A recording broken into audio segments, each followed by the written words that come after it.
Hari-hari yang dijalani Reina di rumah keluarga Kesuma semakin membuatnya tenang. Hari ini Reina sedang asik menyirami tanaman yang sudah tunas ditanamnya 3 hari yang lalu.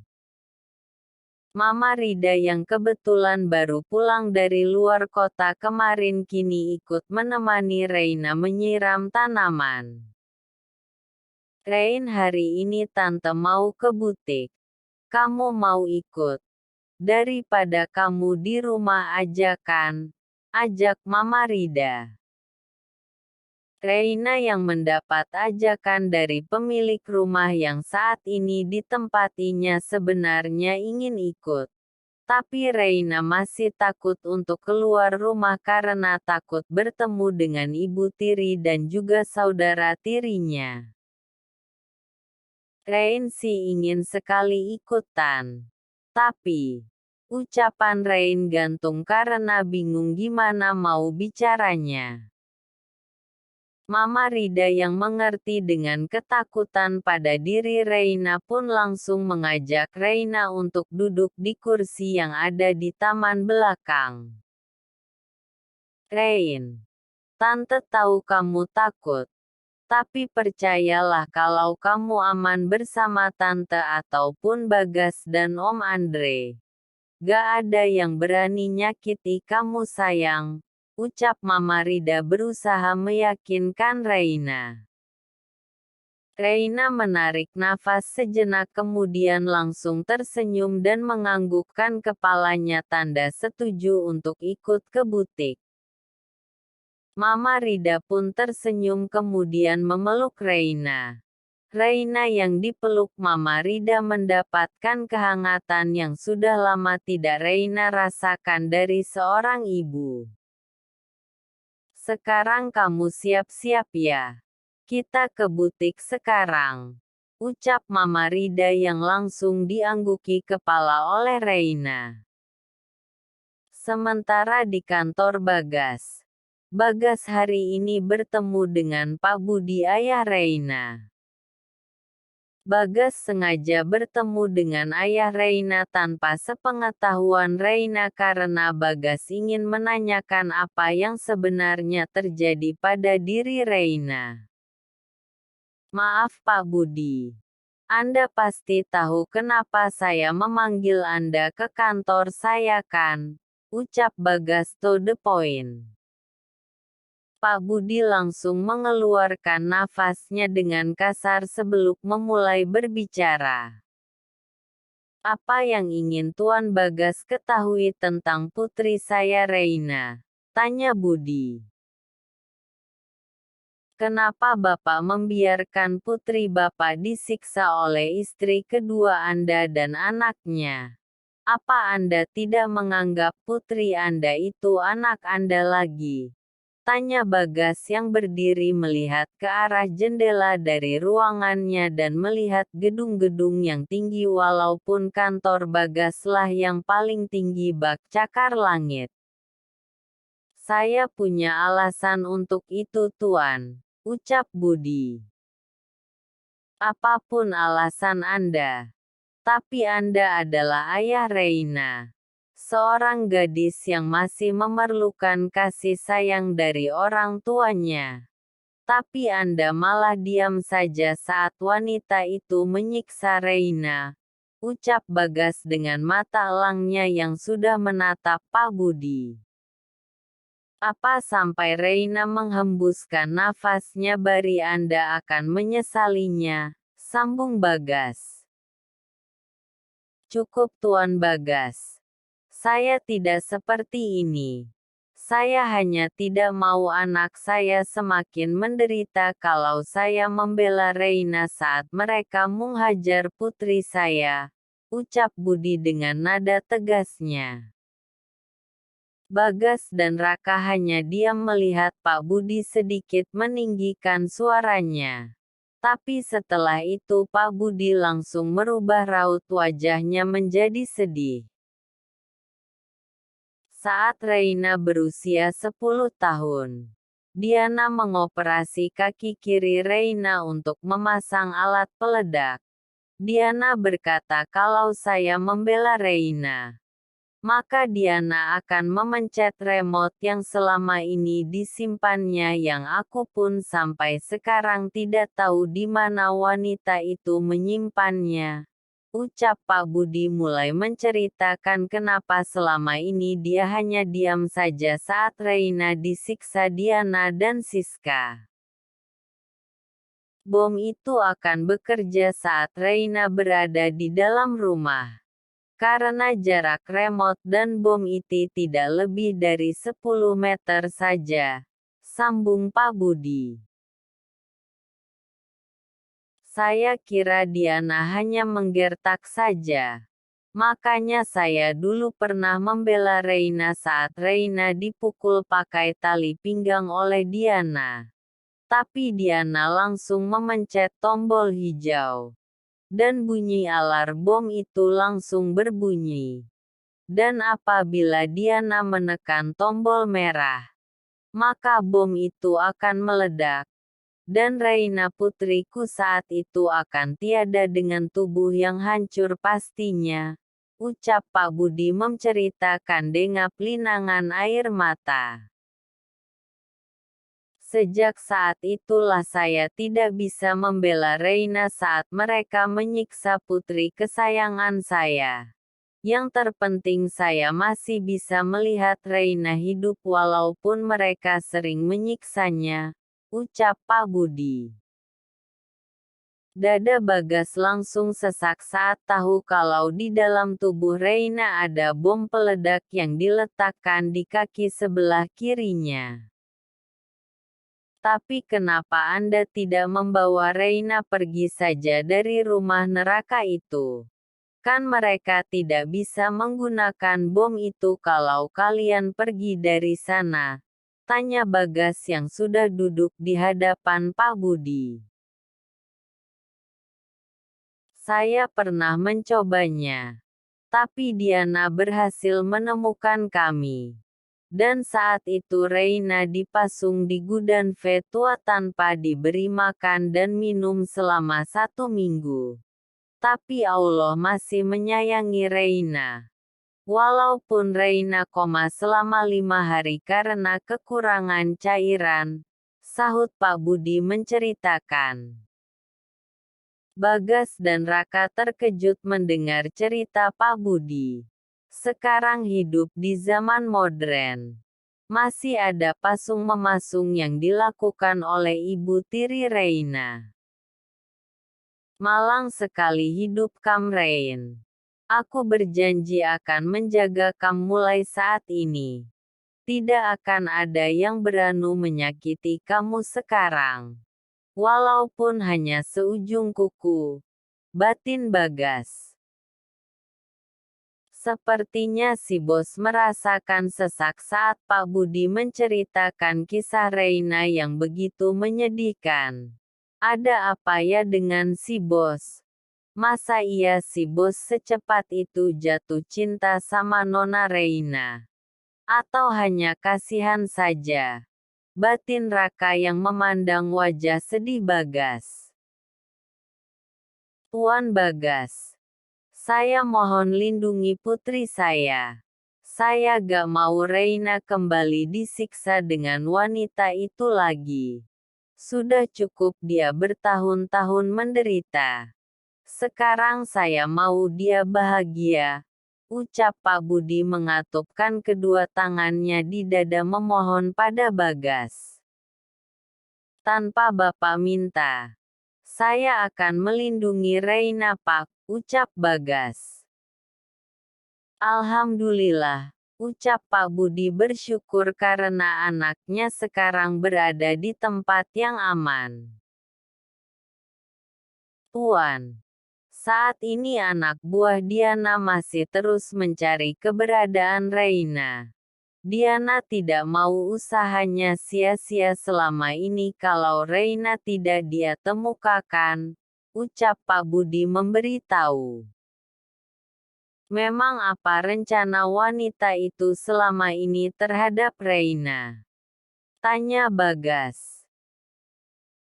Saat Reina berusia 21 tahun nanti, harta kekayaan Yak saat ini masih bernama Reina akan dibalik nama oleh Diana. Dan Reina wajib menandatangani itu. Itulah sebabnya Diana sampai sekarang masih terus mencari keberadaan Reina, ucap Pak Budi memberitahu. Saat ini Reina dan Mama Rida sedang berada di butik Mama Rida. Mama Rida mengambil baju untuk Reina begitu banyak. Padahal Reina sudah menolak. Tapi tetap saja Mama Rida tidak peduli. Dia tetap memberikan baju yang terbaik untuk Reina. Agar Reina semakin tampil cantik.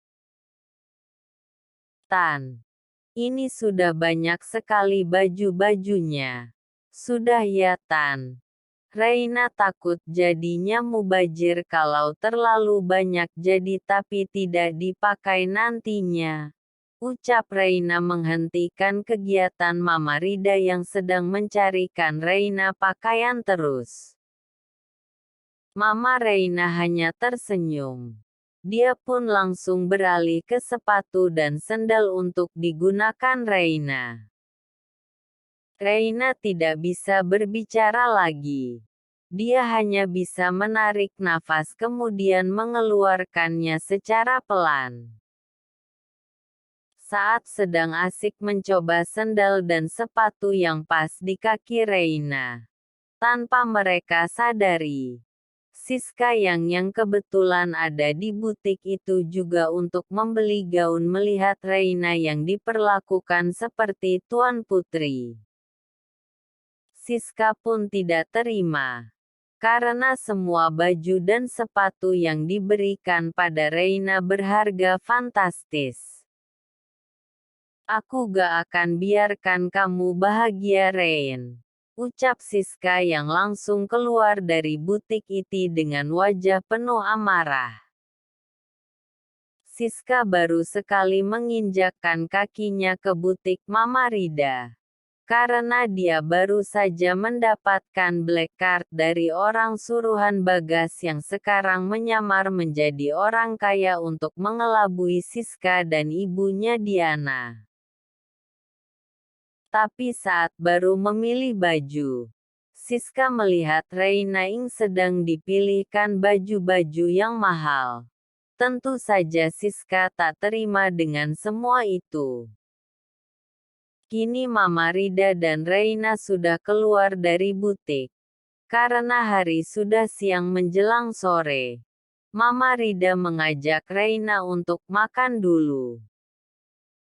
Sayang kita makan sejenak ya. Soalnya tante lapar banget, ucap Mama Rida pada Reina. Reina tunggu di mobil saja ya Tan. Soalnya Reina gak lapar, sahut Reina menolak. Reina bukannya gak mau diajak makan. Sejujurnya Reina memang sudah lapar. Tapi Reina takut bertemu dengan ibunya ataupun anak buah ibunya. Mana mungkin kamu tidak lapar sayang? Kita belum ada makan dari tadi kan? Sudah kamu tidak usah khawatir. Tidak akan terjadi apa-apa kok, ucap Mama Rida menarik Reina untuk keluar mobil. Akhirnya mau tak mau Reina ikut turun dari mobil dan masuk ke restoran. Di ujung jalan, mobil yang mengikuti mobil Mama Rida menunggu Mama Rida dan Reina keluar dari restoran.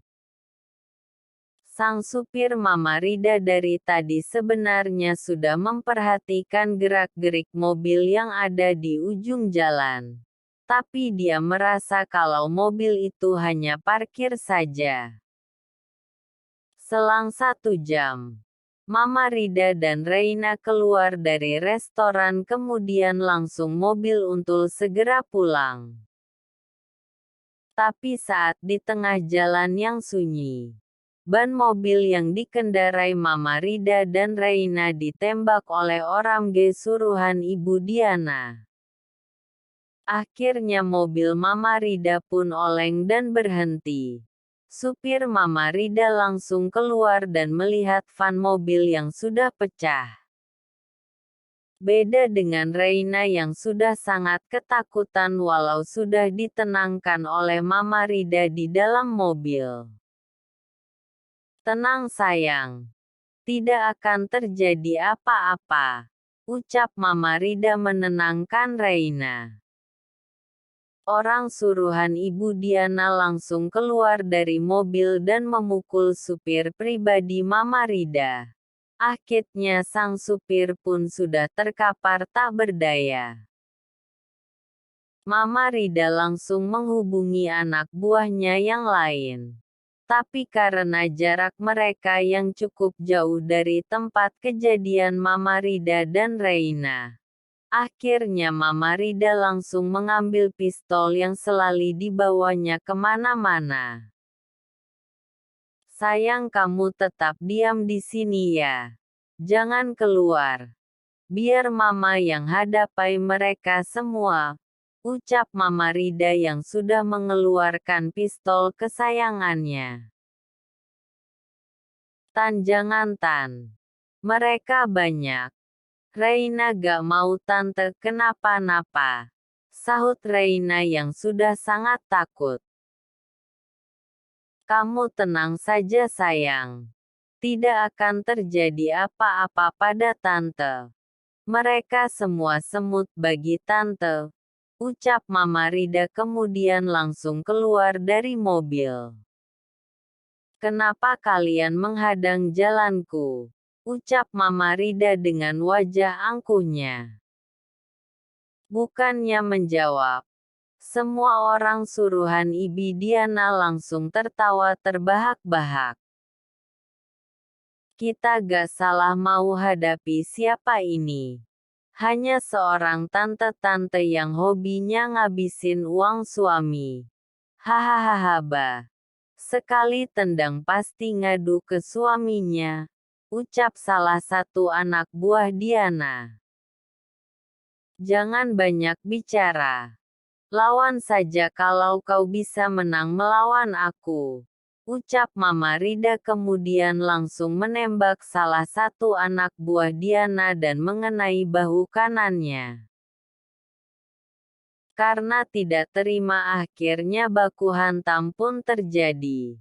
Mama Rida melawan dengan begitu mudah karena ilmu bela dirinya memang sudah tinggi. Tapi anak buah Diana yang lain membuka pintu mobil dan menarik Reina keluar dari mobil. Mama Rida pun langsung mengambil alih pistolnya dan menembak orang yang akan membawa Reina pergi. Dor! Tembakan Mama Rida tepat mengenai kaki orang suruhan Diana sehingga pegangan Reina terlepas. "Rein, lari!" teriak Mama Rida sambil berkelahi melawan anak buah Diana. Tapi naas. Saat Reina lari, Reina malah ditembak oleh orang suruhan Diana dan mengenai bahu kanan Reina. Reina pun langsung jatuh dan memegang bahunya yang sudah banyak mengeluarkan darah. Mama Rida pun langsung emosi dan menembaki anak buah Diana. Dengan sekejap semuanya tumbang. Tak lama anak buah Mama Rida datang dan melihat semuanya sudah terkapar di jalan. "Maaf Nyonya, kami terlambat," ucap anak buah Mama Rida sambil menunduk kepala. "Tidak apa-apa. Bereskan semut-semut kecil itu. Dan bawa mereka ke gudang.